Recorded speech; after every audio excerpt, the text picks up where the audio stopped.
ഇന്ന് തന്നെ ഡൗൺലോഡ് ചെയ്യൂ. കാണൂ നിങ്ങളുടെ ഫേവറേറ്റ് ഷോസ്. രാജു എന്നോട് പറഞ്ഞു ഈ കല്യാണം നടക്കില്ലെന്ന്. രാജു അങ്ങനെ പറഞ്ഞോ?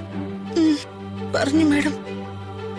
മോള് വിഷമിക്കാതെ, ഞാൻ ഇതിന് പരിഹാരം ഉണ്ടാക്കാം. അടുത്തേക്ക് നിക്ക്. ഒന്ന് ചിരിക്കണ്ട രാജുവേട്ടാ. സ്മൈൽ. എടുത്തോ. ഇനി വേറെ പോസ്. ഷോൾഡറിലേക്ക് കൈവെക്ക്. ഒന്ന് വെക്ക് രാജുവേട്ടാ. റെഡി? സ്മൈൽ. രാജുവേട്ടാ ചിരിക്കുക. എടുത്തില്ലേ? ഓക്കെ. ഇനി നെക്സ്റ്റ് പോസ്. കൊടുക്ക് രാജുവേട്ടാ കൈയ്യ്. കൈ പിടിക്ക്. സ്മൈൽ. ചേച്ചിയുടെ എക്സ്പ്രഷൻസ് എല്ലാം ഓക്കെയാ. പക്ഷേ രാജുവേട്ടൻ ഭയങ്കര സീരിയസാ. രാജു ചിരിച്ചൊന്ന് റെഡി ആവ് രാജുവേട്ടാ.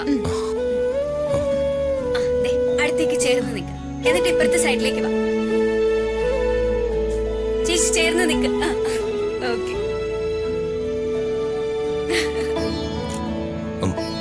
മതി. എന്താ രാജു? മാഡം വന്നേ, എനിക്കൊരു കാര്യം പറയാനുണ്ട്. എന്ത് കാര്യം? പറയാം, മാഡം വാ. ഏയ് രാജുവേട്ടാ, എന്താ ചേച്ചി?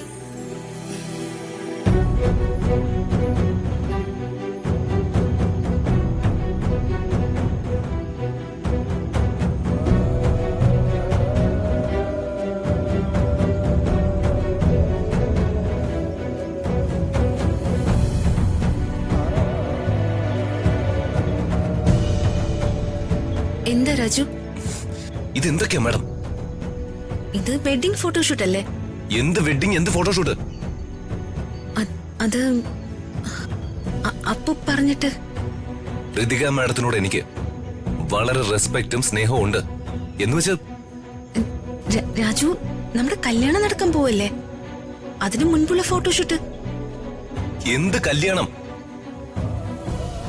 കല്യാണത്തിനൊന്നും താല്പര്യമില്ലെന്ന് ഞാൻ നേരത്തെ പറഞ്ഞതല്ലേ.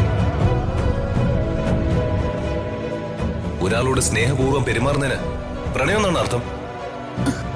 രാജു, കടപ്പാടുകളുടെയും ബന്ധങ്ങളുടെയും നീറുന്ന നിരവധി പ്രശ്നങ്ങളുടെ ഇടയിലാണ് ഞാൻ. അതുകൊണ്ടായിരിക്കാം എനിക്ക് പ്രേമൊന്നും മനസ്സിലാവില്ല.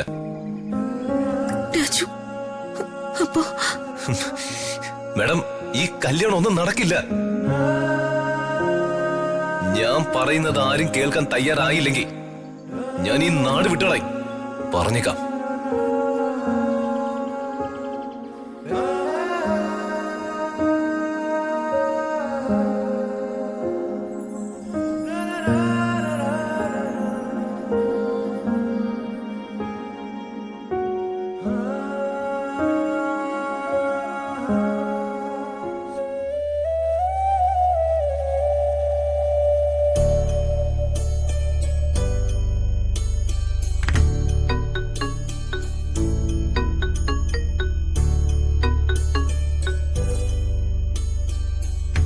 Hello Meera madam. മോളെന്തെടുക്കോ? ഞാൻ വീട്ടിലുണ്ട്. സങ്കടപ്പെട്ടിരിക്കണോ? ഞാൻ വിവരങ്ങളൊക്കെ അറിഞ്ഞു. മോള് സങ്കടപ്പെടുന്നു വേണ്ട. കല്യാണമൊക്കെ ഭംഗിയായിട്ട് നടന്നോളൂ. അതൊന്നും നടക്കില്ല മാഡം.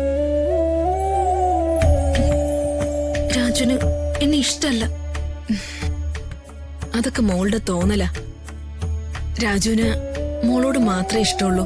അത് സത്യമാ. എന്നെ കല്യാണം കഴിക്കാനുള്ള ആളാണെങ്കിൽ എന്നോട് അങ്ങനെയൊക്കെ പറയൂ.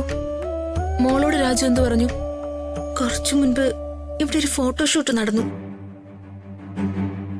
അത് കഴിഞ്ഞപ്പോ രാജു എന്നോട് പറഞ്ഞു ഈ കല്യാണം നടക്കില്ലെന്ന്. രാജു അങ്ങനെ പറഞ്ഞോ? പറഞ്ഞു മാഡം. മോള് വിഷമിക്കാതെ, ഞാൻ ഇതിന് പരിഹാരം ഉണ്ടാക്കാം. നാളെ രാജുവിനെ കുന്നത്തുകാവ് അമ്പലത്തിൽ എത്തിക്കാൻ പറ്റുമോ? ശ്രമിക്കാം മാഡം. ഞാൻ ശ്രമിച്ചാൽ മാത്രം പോരാ, കൊണ്ടുവരണം. അതിനൊരു വഴി ഞാൻ പറഞ്ഞുതരാം. രാജുവുമായി നാളെ ക്ഷേത്രത്തിൽ പോണോന്ന് മോളുടെ അമ്മമ്മയോട് പറഞ്ഞാ മതി. അമ്മമ്മ അത് ബുദ്ധിപൂർവ്വം കൈകാര്യം ചെയ്തോളും. ശരി. അപ്പോ നാളെ കുന്നത്ത് കാവില് കാണാം. ശരി മാഡം.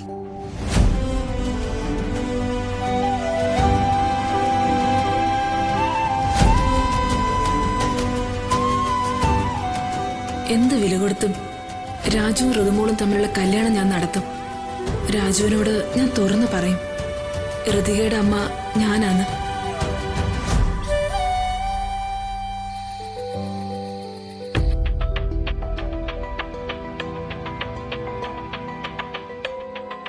എത്ര പുലിവാൽ കല്യാണങ്ങളാ ഞാൻ ഒറ്റയ്ക്ക് എന്റെ നേതൃത്വത്തിൽ നടത്തി കൊടുത്തിരിക്കുന്നത്. അല്ല, ഞാൻ പൊള്ളാച്ചിയിൽ സർവീസിലായിരിക്കുമ്പോ ഇവർ ഈ സർവീസ് എന്ന് പറയുന്നതേ അടിച്ചു തൂപ്പാ, അല്ലാതെ കളക്ടർ ഉദ്യോഗമൊന്നുമല്ല. നീ പോടാണെന്ന്. നിങ്ങളെയൊക്കെ ആശ്വസിപ്പിക്കാൻ വേണ്ടി ഞാൻ പറയുന്ന സംഭവ കഥകളാ ഇതൊക്കെ, അല്ലാതെ ഇതെന്റെ വീരസാഹസം പറച്ചിലൊന്നുമല്ല. എന്നാ പിന്നെ കേക്കട്ടെ. മദനകാമരാജൻ മുതലാരുടെ മകള് പൂമ്പൊടിക്ക് ഒരേ സമയം രണ്ടുപേരോട് പ്രേമം. അല്ല, മുതലിയാർ അവക്ക് വേറൊരു കല്യാണം ആലോചിക്കുകയും ചെയ്ത്. ആ പാവം കൊച്ച് എന്നോട് വന്ന് സഹായം ചോദിച്ച് ഒരു പാതിരാത്രിക്ക് ഞാൻ പൂങ്കൊടിയെ രണ്ടുപേരുടെയും കൂടെ ഇറക്കി വിട്ട് രണ്ട് ഭർത്താക്കന്മാരുടെ കൂടെ ജീവിക്കുന്നതിൽ ഒരു തെറ്റുമില്ലെന്ന് ഞാൻ ഉപദേശിക്കുകയും ചെയ്തു. ഇനി മേലെ ഇത്തരത്തിലുള്ള തള്ളു കഥയൊക്കെ പറഞ്ഞുണ്ടല്ലോ, ഞാൻ വല്ല കടുകയും പ്രവർത്തിക്കും. അല്ല, രാധമ്മ എന്താ ഇങ്ങനെ ടെൻഷൻ അടിച്ചിരിക്കുന്നേ? ഏയ്, ടെൻഷനൊന്നുമില്ല രുക്മിണി. ഞാനും വേണുവേട്ടനും തമ്മില് ഇന്ന് വരെ ഒരു കാര്യത്തിനും പിണങ്ങിയിട്ടില്ല. ഇതിപ്പോ പിണങ്ങേണ്ടി വന്നില്ലേ? ഓ പിന്നെ, ഭാര്യ ഭർത്താക്കന്മാരായ ദൈവങ്ങൾ തമ്മിൽ പിണങ്ങുന്നില്ലേ? ശ്രീപരമേശ്വരനും ശ്രീപാർവതിയും തമ്മിൽ മുടിഞ്ഞ ഉടക്കല്ലായിരുന്നോ പലപ്പോഴും? പക്ഷേ എന്തൊടക്കുണ്ടായാലും അവര് പരസ്പരം പറഞ്ഞു തീർക്കും. ഇവര് കൈലാസത്തിൽ പോയിട്ടുണ്ടെന്നാ തോന്നണത്, തൂപ്പു ജോലിക്ക്. അല്ല, രാധമ്മ ഇങ്ങനെ തളർന്നാലെങ്ങനാ? ഏയ്, തളർച്ചയൊന്നുമില്ല. ഒരു തീരുമാനം എടുത്തു കഴിഞ്ഞാ ഞാൻ പിന്നെ പിന്നോട്ടില്ലേ രുക്മിണി.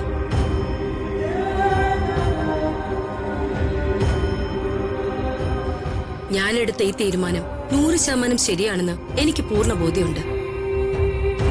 പിന്നെ ഞാനെന്തിനാ വിഷമിക്കുന്നേ? അകലെ